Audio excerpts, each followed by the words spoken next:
आप सुन रहे हैं पाक। ये है एपिसोड 1, सांझ, लॉकडाउन और मानवता।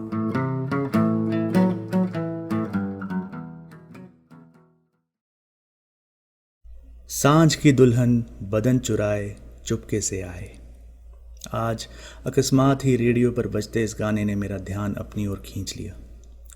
आमतौर पर रेडियो में सुनता नहीं हूँ, पिताजी सुनते हैं और काफ़ी सहूलियत के साथ मैं उसे अनसुना भी कर देता हूँ। मॉडर्न गीत नहीं बजते शायद इसलिए। लेकिन आज क्या हुआ? आज क्यों ये गीत मैं ध्यान से सुनने लगा?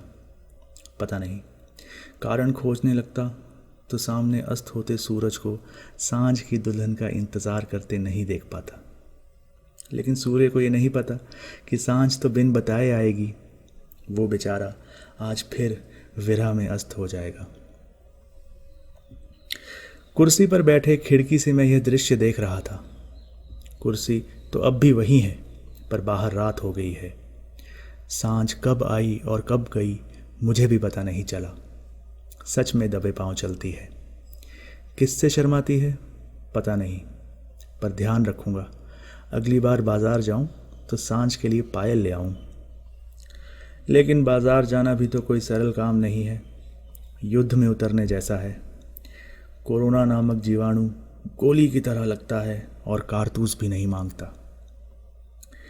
गोली खाकर अगर अकेले मरते तो शायद शहादत दे भी देते, मगर घाव से निकला खून तो मानो रक्त बीज का हो।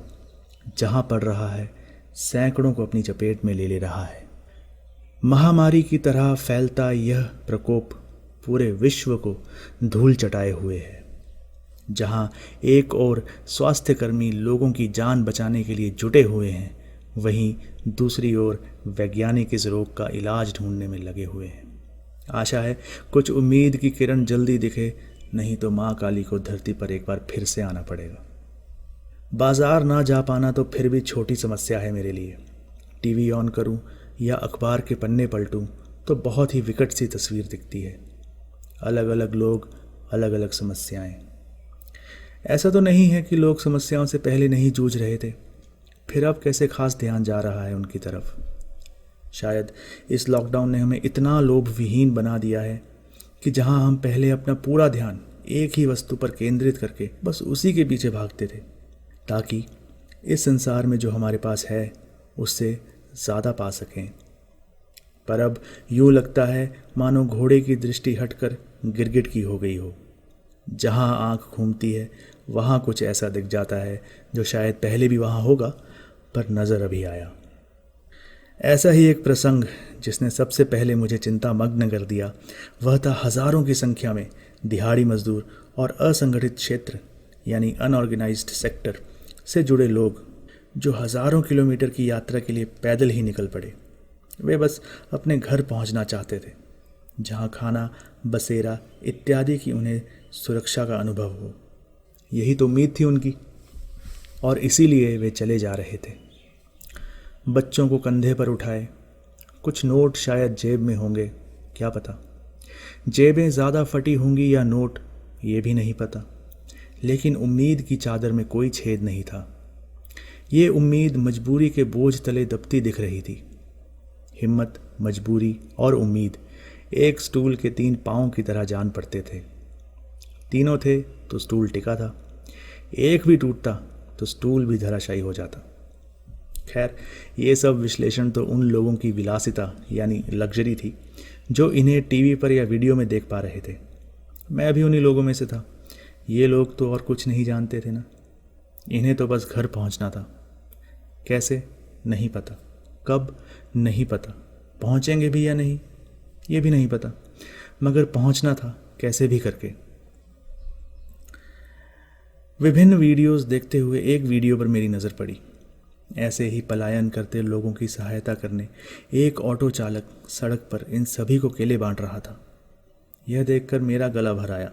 वह चालक जो खुद लॉकडाउन की वजह से कमा नहीं पा रहा होगा, वही इन सफ़र करते लोगों की सहायता के लिए आया था। मानवता बिल्कुल जीवित है, यूं लगा। दुख था, लेकिन और भी दुख तो इस बात का हुआ कि टीवी न्यूज़ चैनल्स पर इनकी व्यथा का इतना प्रसारण नहीं हुआ। जहाँ वे लोग पाँव के छाले सह रहे थे, वहीं टीवी पर मेज़बान अंताक्षरी खेल रहे थे। हम सब जानते हैं कि टीवी की पहुंच कितनी अधिक है, लेकिन फिर भी ये सब चैनल्स जाने किसके कहने पर इन्हें अनदेखा कर रहे थे। इतिहास के पन्ने टटोलें तो इतना बड़ा स्थानांतर गमन यानी माइग्रेशन स्वतंत्रता के समय भारत में हुआ था, जब धार्मिक रेखा खींचकर देश को बांट दिया गया था। कोई शायद ये कहे कि वह तो धार्मिक कारणों से था और उसमें तो हिंसा का भी अहम पहलू था, यह पलायन तो अलग है। मगर नहीं जनाब, मानते हैं कि इस पलायन में गोली नहीं चली या तलवार नहीं उठी, लेकिन प्रहार हुआ है इन प्रवासी मजदूरों की जिंदगी पर, उनकी सामाजिक उत्थान पर एवं उनके भविष्य पर। यह उत्पीड़न हिंसा ही तो है, मानसिक हिंसा। इससे पहले कि मैं और कुछ कहूँ, मुझे लगता है कि आपने, जो मुझे सुन रहे हैं, मुझे किसी न किसी राजनीतिक श्रेणी में डाल दिया होगा। पर माफ़ कीजिए, मैं खुद को किसी भी श्रेणी से नहीं पहचानता। मानवता को अगर श्रेणी बनाया जाए तो उसमें मैं आ सकता हूँ, मगर कितने राजनीतिक तथ्य पढ़ लिए, मानवता वाला इज़्म कहीं नहीं मिला। हाँ, रिनेसेंस के समय यूरोप में मानवता का सिद्धांत काफ़ी प्रचलित हुआ था। तो क्या हमें वापस मध्यकाल में चला जाना चाहिए? क्योंकि वर्तमान में मानवता धुंधलाती सी दिखती है। या फिर आधुनिक काल तक विकसित हुए सभी सिद्धांतों की जड़ मध्यकाल का मानवता सिद्धांत ही है। मतलब सभी इज्म अंत में ह्यूमनिज्म ही है। विश्लेषण जितना जाटिल है उतना ही गहरा भी है। मुझे लगता है सभी सिद्धांतों को एक हो जाना चाहिए। सभी गुटों के लोग अगर एक हो जाएं तो शायद मानवता बाहर निकल कर आए। फिर शायद किसी को कहीं नहीं जाना पड़ेगा। कोई एक जगह दूसरी से बेहतर नहीं होगी। जो जहाँ है वहीं संपन्न हो सकेगा। ना कोई गढ़ होंगे, ना बस्तियाँ, बस सभ्यता होगी जिस पर मानवता आगे बढ़ेगी। सुनने में ये बात थोड़ी विचित्र ज़रूर लग सकती है, क्योंकि अगर सभी जगहें समानांतर हो जाएं तो विकास किसका होगा और कैसे? क्या मापदंड रखेंगे हम विकास का? इस लॉकडाउन ने हमें अपने सभी तथ्यों, सभी विचारधाराओं एवं सभी धारणाओं पर एक बार फिर से विचार करने पर मजबूर कर दिया है। क्या धन ही विकास है? आज जब महामारी घर के दरवाजे के बाहर खड़ी है, तब हमें धन की आवश्यकता पड़ रही है या न्यूनतम जन साधनाओं की? हम खाने पीने, रहने की ज़्यादा चिंता कर रहे हैं या कहीं पर पड़े ज़मीन के टुकड़े की? लॉकडाउन की छननी ने सभी इच्छाएं छान कर बस वही इच्छाएं थमाई हैं जो जीवन जीने के लिए पर्याप्त हैं। फिर अगर इसमें कोई ऐसा व्यक्ति जो सामाजिक जीवन की दृष्टि से धन और अन्न में संपन्न है, लेकिन वह व्यक्ति खुद को खाना बना के ना खिला सके, तो क्या वो व्यक्ति सच में जीवन में सफल है? सर्वाइवल ऑफ द फिटेस्ट आज तक सुनते आए थे, पर अब देखने को भी मिल रहा है। खैर, सवाल अभी भी बरकरार है, क्या है विकास? अगर मैं इस प्रश्न का व्यक्तिगत उत्तर दूं तो मेरे लिए विकास एक संतुलन है। संतुलन इच्छा और आवश्यकता में, संतुलन उपयोग और दुरुपयोग में, संतुलन समाज और पर्यावरण में, संतुलन धन और अन्न में, संतुलन शासन और प्रशासन में। चलिए, अब जब यह तय हो गया है कि श्रेणियां असंगत यानी इररिलेवेंट हैं, तो यह भी तय कर लेते हैं कि संगत यानी रेलेवेंट क्या है। इस आपातकाल में तो सबसे पहले जीवित रहना रेलेवेंट है।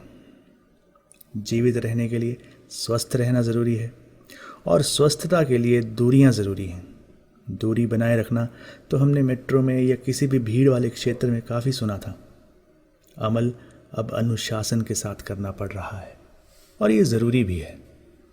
जिंदा रहने के लिए तेरी कसम, एक मुलाकात ज़रूरी नहीं है सनम।